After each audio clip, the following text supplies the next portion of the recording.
What's happening is that the government is overreaching and wanting to take away our parental rights and our medical freedom and our bodily autonomy.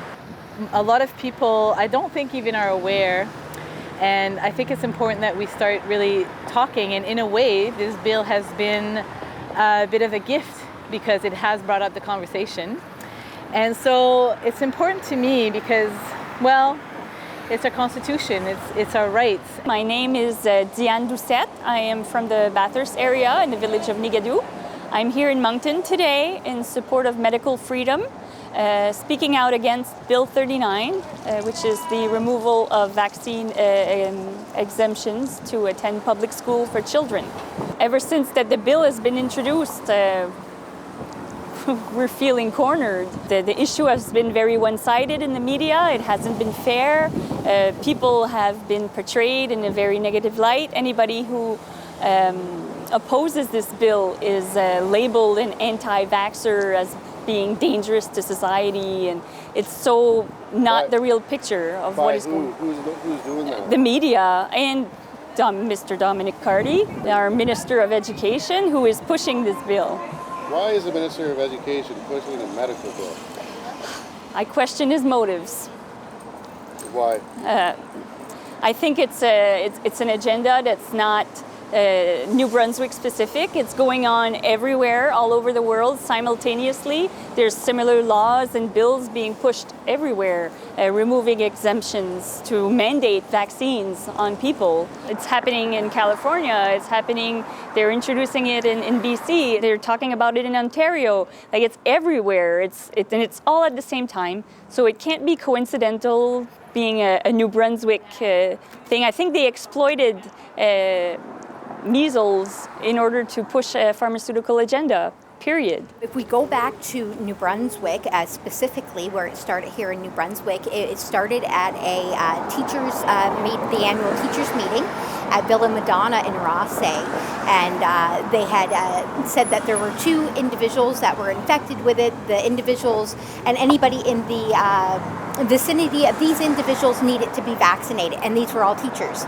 And then it jumped right from there to there being an outbreak which was brought in from Nova Scotia that came through Halifax Regional Airport and then ended up in our emergency room in St. John at the St. John Regional Hospital.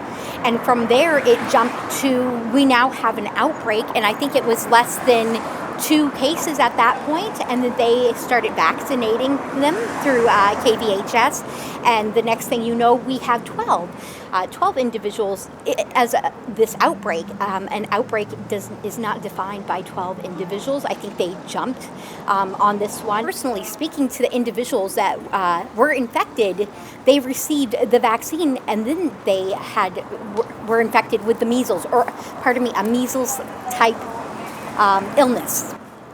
I would like to join in and add something to that.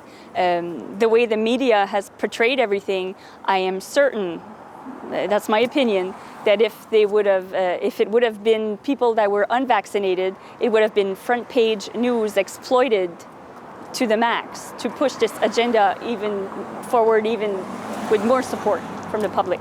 There's so many people, and I've heard from them, who don't speak out against this bill, whether they are pro-vaccination or not. They are against this bill, and they don't speak out because they're scared of either losing their jobs or to be labeled in a negative light, as the media has done.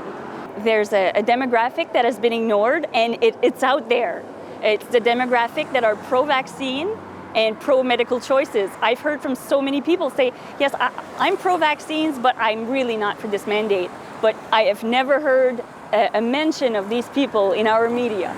They act as if they don't exist because they don't want them a part of the narrative. They want to split the narrative into 2 manageable positions, vax versus anti-vax. Yeah. And that makes people not want to talk about, speak out against Bill 39 because they don't want to be labeled anti-vax. I think we're making good efforts moving forward on getting awareness out there, and more people are realizing they are not alone, and more people are actually coming forward, which is, we're grateful for that, because these are individuals who have felt for so long that they would be persecuted if they spoke out, and slowly but surely they are coming out because they're realizing we are the majority. We are the majority. The individuals who have experienced vaccine injuries largely comprise this pro-choice movement, and we are pro-choice. The choice to choose what's right for me and mine, and you to choose what's right for you and yours, and not to push that upon me or mine or anybody else. That's medical freedom, and we don't want to have our exemptions retracted from us and say we need to have so many vaccine injuries to qualify for an exemption. You can't get an exemption to begin with. I've had vaccine injuries through my place of employment which have not been documented. So I had anaphylactic shock, and there's no documentation of that. They don't document.